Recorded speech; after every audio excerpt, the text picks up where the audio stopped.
Good morning, Chavre. Today is the 5th of Sivan. Let's start with counting the Omer. Today is the last day that we count the Omer as we head into Shavuot this evening. Together, today is the 49th day. Hayom, Tisha, Ba'arboim, Yom, Shehem, Shiva, Shavuos, La Omer. Today is 49 days, which is 7 weeks of the Omer, and we have to wait until it is late enough till we daven so that it is 7 complete weeks of the counting since the second night of Pesach as we enter into the festival, the holiday, the Yom Tif, Chag HaShavuos, to receive the Torah. Today, as the 5th of Sivan is known, today is known as the day of Nasa V'Nishma. So we're going to turn to page 97 and continue in Chinuch Katan. Likutei Amarim part 2, Chinuch Katan. And in today's lesson, we speak about the love that's aroused through meditation on the greatness of Hashem. And for that, there could be a commandment. You could sit and you could tell somebody to sit and meditate on the greatness of Hashem. A natural love of Hashem is exactly what it is. It's natural. It's either there or it's not. But meditation you could do. Because the commandment is not on the feeling, but on the meditation that will arouse the love. And this is, in this form, it's this form of love that Moshe Rabbeinu wishes to implant in the heart of every Jew. Same Moshe Rabbeinu that received the Torah from HaKadosh Baruch Hu on our Sinai. And tonight, of course, we're going to stay up all night learning. And we're going to hear the reading of the Aseret HaDibros tomorrow. We encourage, of course, every man, woman, and child to hear, to listen to the reading of the Ten Commandments in Shul tomorrow. Okay, page 97 in your Chayenu V'Hinya Inin Avazoi Ratza Moshe Rabbeinu Alav Shalom Lita B'Lev Kol Yisrael B'Parsha V'Ati Yisrael. It's this love, the love that we work on through meditation and contemplation that Moshe Rabbeinu Alav Shalom wishes to implant in the heart of every single Jew. And this is explicitly stated when Moshe says, V'ati Yisrael, and now every Jew. The pasuk Hein LaHashem Elokecha Shemaim. It's in the pasuk that speaks of Hashem's greatness. Behold, the heavens belong to Hashem. And likewise, in the following pasuk that speaks of Hashem's love for His people, Rak Avoisecha Choshak V'Goymer Umaltem V'Goymer V'Shivim Nefesh V'Goymer. Only in your fathers did He delight. And then it says, you shall circumcise. With 70 souls did your forefathers descend to Mitzrayim. And now He has made you as numerous as the stars of the heaven.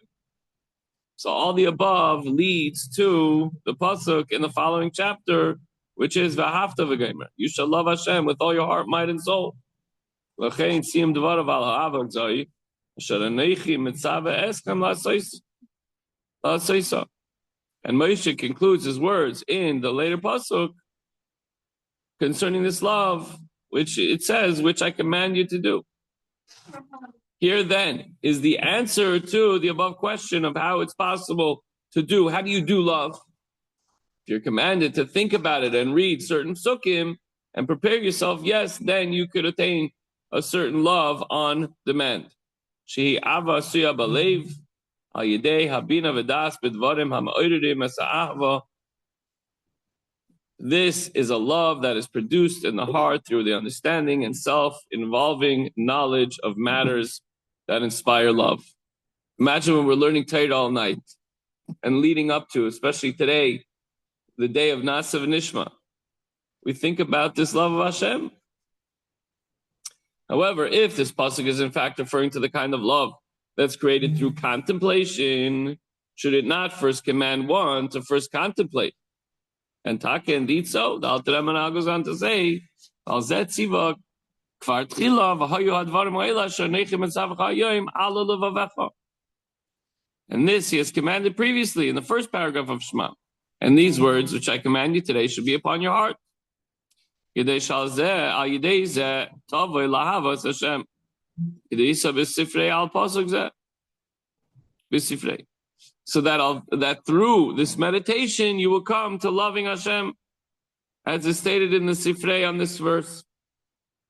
V'hine alav hazoi, Hashem is shayach lashon mitzvah tzivoy.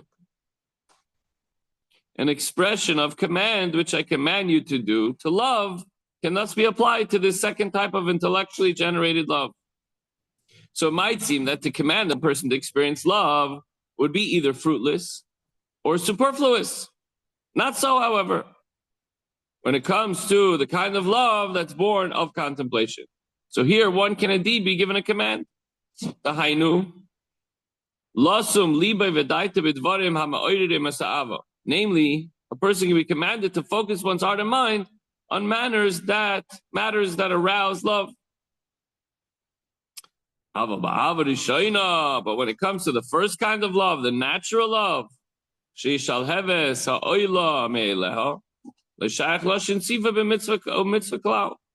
it comes to an expression of love, that's a flame. It has to be kindled and it has to burn on its own. Not everybody can reach such a level. It's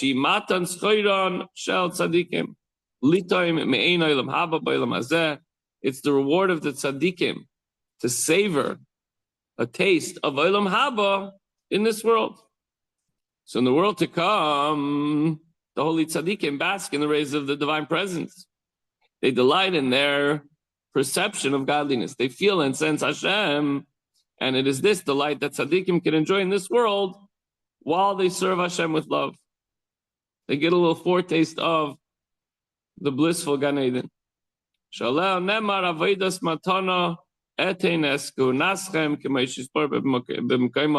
Concerning this level of love, it's written, I shall grant you your priestly service as a gift, as will be explained in its proper time.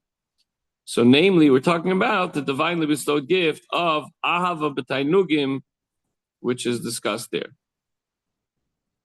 So the Alter Rebbe now goes on to explain what special quality lies in the lesser manner of service, of educating the child according to his way, so that even when he grows spiritually older, he will not depart from it. It's true that the lower level of love, that which is engendered by meditation, is a stage in one's educational preparation, so to speak. But compared with the loftier level of essential and constant love that's revealed only within tzaddikim, it's a child's service within the reach of all. Yet there's something in it that must be retained even when one has graduated to the adult manner of love of Hashem. And it's possible that the superior kind of love will not always be manifest, even when one is on the level of a tzaddik. Primarily so, since his mandatory advances from level to level demand that before reaching a higher rung, he must first release his hold of the previous rung. Otherwise, it will encumber his ascent.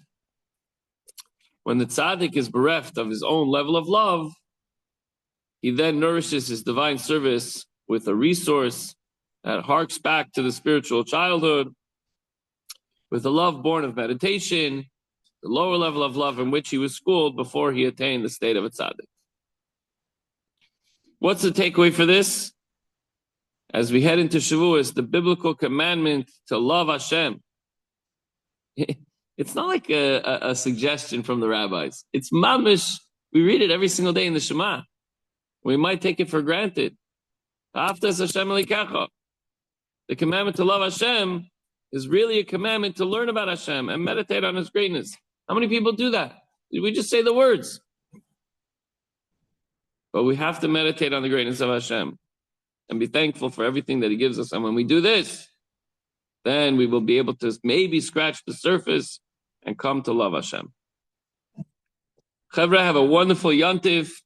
As we say in Shabbat Chassidus, we say, Kabbalah Satoira Besimcha Bepnimius. I saw yesterday a clip that the Rebbe said, a gesunten Zummer, have a wonderful summer, and Kabbalah Satoira Besimcha Bepnimius. We should receive the Torah with joy and internally. The internal part of Torah and internally within ourselves, within the depths of our hearts and souls of every single Yid. Have a wonderful Chag Sameach, good Yontif, everyone, and good Shabbos.